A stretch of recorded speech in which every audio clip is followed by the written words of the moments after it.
നമസ്കാരം, എൻ്റെ പേര് ഡോക്ടർ അമൽ ദേവ്. ഞാൻ KM ചെറിയാൻ ഹോസ്പിറ്റലിൽ എൻഡോക്രൈനോളജിസ്റ്റായി ജോലി ചെയ്യുന്നു.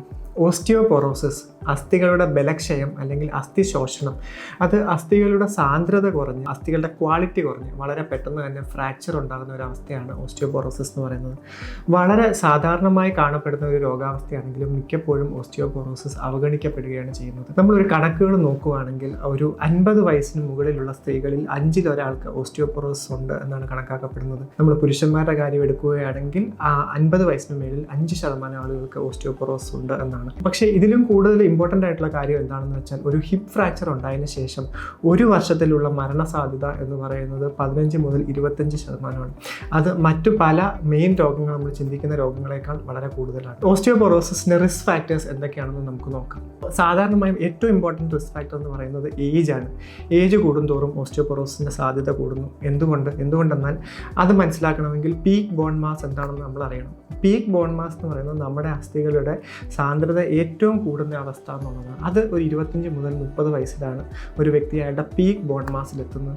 30 വയസ്സിന് ശേഷം ഓരോ 10 വർഷത്തിലും ബോണിൻ്റെ ഡെൻസിറ്റി കുറഞ്ഞു വരുന്നു. അപ്പോൾ ഒരു 30 വയസ്സാകുമ്പോഴേക്കും നമുക്ക് പീക്ക് ബോൺ മാസ് അറ്റൈൻ ചെയ്യാൻ സാധിച്ചില്ലെങ്കിൽ നമുക്ക് ഓസ്റ്റിയോപൊറോസിസിൻ്റെ റിസ്ക് വളരെയധികം കൂടുതലാണ്.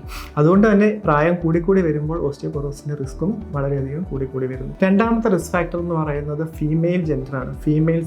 മെയിൽസിനെ സംബന്ധിച്ചോളം ഓസ്റ്റിയോപൊറോസിസിൻ്റെ സാധ്യത വളരെ കൂടുതലാണ്. അതെന്തുകൊണ്ടെന്ന് വെച്ചാൽ, ഒന്ന്, സ്ത്രീകൾക്ക് പുരുഷന്മാരെ അനുബന്ധിച്ച് നോക്കുമ്പോൾ മസിലിൻ്റെ സ്ട്രെങ്തും അല്ലെങ്കിൽ മസിൽ മാസ് കുറവാണ്. മസിൽ മാസ് കുറഞ്ഞ് വരുമ്പോഴത്തേക്കും ബോണിൻ്റെ സ്ട്രെങ്തും അല്ലെങ്കിൽ ബോൺ ഡെൻസിറ്റിയും അതിനനുസരിച്ച് കുറവായിരിക്കും.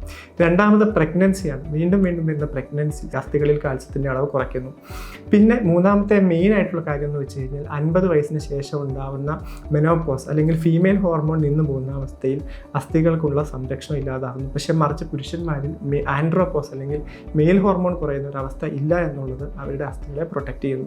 ഓസ്റ്റിയോപൊറോസിൻ്റെ മറ്റ് റിസ്ക് ഫാക്ടർ എന്ന് പറയുന്നത് ചില ഹോർമോൺ റിലേറ്റഡ് പ്രോബ്ലം ആണ്. നമ്മൾ നേരത്തെ പറഞ്ഞ മെയിൽ ഫീമെയിൽ ഹോർമോൺ നേരത്തെ കുറഞ്ഞു പോകുന്ന പുരുഷന്മാരിലോ സ്ത്രീകളിലോ ഓസ്റ്റിയോപൊറോസിൻ്റെ സാധ്യത വളരെ കൂടുതലാണ്. അതുപോലെ തന്നെ തൈറോയ്ഡ് ഹോർമോൺ കൂടുന്ന ഹൈപ്പർ തൈറോയിഡിസം, കാൽസ്യത്തിൻ്റെ അളവ് കൂടുന്ന, കാൽസ്യം കൂടുക എന്ന് വെച്ചാൽ അസ്ഥികളിൽ നിന്ന് കാൽസ്യം നഷ്ടപ്പെടുകയാണ് ചെയ്യുന്നത്. അപ്പോൾ കാൽസ്യം കൂടുന്ന ഹൈപ്പർ പാരാതൈറോയിഡിസം എന്ന് പറയുന്ന അസുഖം, അല്ലെങ്കിൽ കോർട്ടിസോളിൻ്റെ അളവ് കൂടുന്ന കുഷിങ്സ് ഡിസീസ്, ഇതിലെല്ലാം ഓസ്റ്റിയോപൊറോസിൻ്റെ സാധ്യത കൂടുന്നു. അമിതമായിട്ടുള്ള പുകവലിയും മദ്യപാനവും ഓസ്റ്റിയോപൊറോസിസിൻ്റെ സാധ്യത കൂട്ടുന്നു.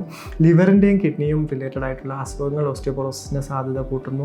പിന്നെ മാൽ അബ്സോർപ്ഷൻ, വയറ്റിൽ നിന്ന് പ്രോട്ടീനും ധാതുക്കളും അല്ലെങ്കിൽ മിനറൽസും കാൽസ്യവും ഒക്കെ അബ്സോർവ് ചെയ്യുന്നത് കുറയുന്ന മാൽ അബ്സോർപ്ഷനിലും ഓസ്റ്റിയോപൊറോസിസിൻ്റെ സാധ്യത വളരെ കൂടുതലാണ്. ലോങ് സ്റ്റാൻഡിംഗ് ആയിട്ടുള്ള ടൈപ്പ് 1 ഡയബറ്റീസിൽ ഓസ്റ്റിയോപൊറോസിസിൻ്റെ സാധ്യത കൂടുന്നു. പുറത്തുനിന്ന് സ്റ്റിറോയിഡ് കഴിക്കുന്ന ആളുകൾ, ഫിറ്റ്സിന് വേണ്ടിയൊക്കെ ഉപയോഗിക്കുന്ന ആൻറ്റി എപ്പിലെപ്റ്റിക് ഡ്രഗ്സ് കഴിക്കുക, അസിഡിറ്റിക്കുള്ള പ്രോട്ടോൺ പമ്പ് ഇൻഹിബിറ്റേഴ്സ് ഒക്കെ ലോങ് സ്റ്റാൻഡിംഗ് ആയിട്ട് കഴിക്കുമ്പോൾ ഓസ്റ്റിയോപൊറോസിസിൻ്റെ സാധ്യത കൂടുതലാണ്. ഇനി ആരൊക്കെയാണ് ഓസ്റ്റിയോപൊറോസിസിന് വേണ്ടി ടെസ്റ്റിന് വിധേയമാക്കേണ്ടത്? അപ്പോൾ ഓസ്റ്റിയോപൊറോസിസിന് വേണ്ടി ടെസ്റ്റിന് വിധേയമാക്കേണ്ടത് 65 വയസ്സിന് മുകളിലുള്ള എല്ലാ സ്ത്രീകളും ഓസ്റ്റിയോപൊറോസിസിന് വേണ്ടി സ്ക്രീൻ ചെയ്യപ്പെടണം. 70 വയസ്സിന് മുകളിലുള്ള പുരുഷന്മാരും ഓസ്റ്റിയോപൊറോസിന് വേണ്ടി സ്ക്രീൻ ചെയ്യണം.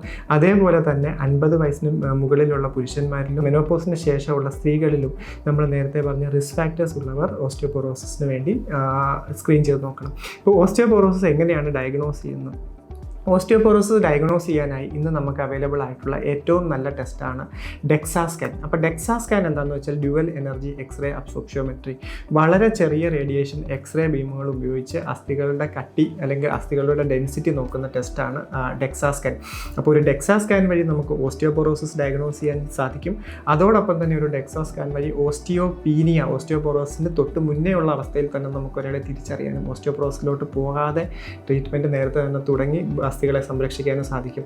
ഓസ്റ്റിയോപൊറോസിസ് ഡയഗ്നോസ് ചെയ്യുന്നതിനോടൊപ്പം തന്നെ നമ്മൾ ഒരിക്കൽ ട്രീറ്റ്മെൻറ്റ് തുടങ്ങിയാൽ ട്രീറ്റ്മെൻറ്റിൻ്റെ റെസ്പോൺസ് അറിയാനായിട്ട് നമുക്ക് ഇതേ ഡെക്സാ സ്കാൻ തന്നെ ഉപയോഗിക്കാം.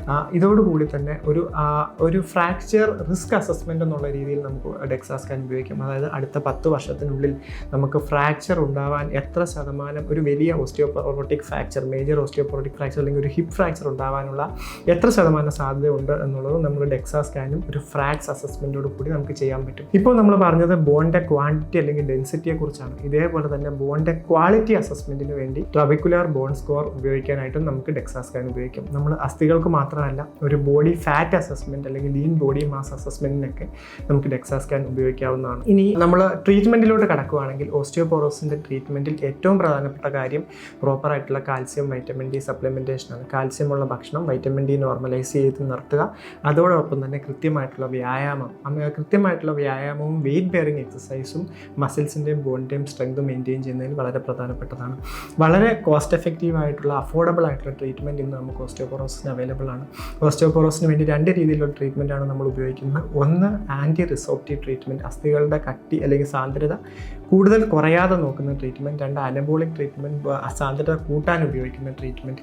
ഇത് നമുക്ക് ഡെയിലിയുള്ള ഇഞ്ചക്ഷൻ മുതൽ ആഴ്ചയിലൊരിക്കലുള്ള ട്രീറ്റ്മെൻറ്റ്, മാസത്തിലൊരിക്കലുള്ള ട്രീറ്റ്മെൻറ്റ്, അല്ലെങ്കിൽ 6 മാസത്തിലൊരിക്കൽ, വർഷത്തിലൊരിക്കലുള്ള ഇഞ്ചക്ഷൻ, അങ്ങനെ പല രീതിയിലുള്ള ട്രീറ്റ്മെൻറ്റ് അവൈലബിൾ ആണ്. ഇത് ഏത് ടൈപ്പുള്ള ഓസ്റ്റിയോപോറോസിസ് ആണ്, എത്ര സിവിയറിറ്റി ഉള്ള ഓസ്റ്റിയോപോറോസിസ് ആണെന്ന് നോക്കിയിട്ട് ഒരു ഡോക്ടറുടെ നിർദ്ദേശപ്രകാരം ചെയ്യേണ്ടതാണ്. അവസാനമായി എനിക്ക് പറയാനുള്ളത്, ഓസ്റ്റിയോപോറോസിനെ കുറിച്ച് ഏറ്റവും ഇമ്പോർട്ടൻ്റ് ആയി നമ്മൾ കേൾക്കുന്ന ഒരു കാര്യം അല്ലെങ്കിൽ പറയുന്ന ഒരു കാര്യം എന്ന് പറയുന്നത് osteoporosis remain silent until the day of fracture എന്നാണ്.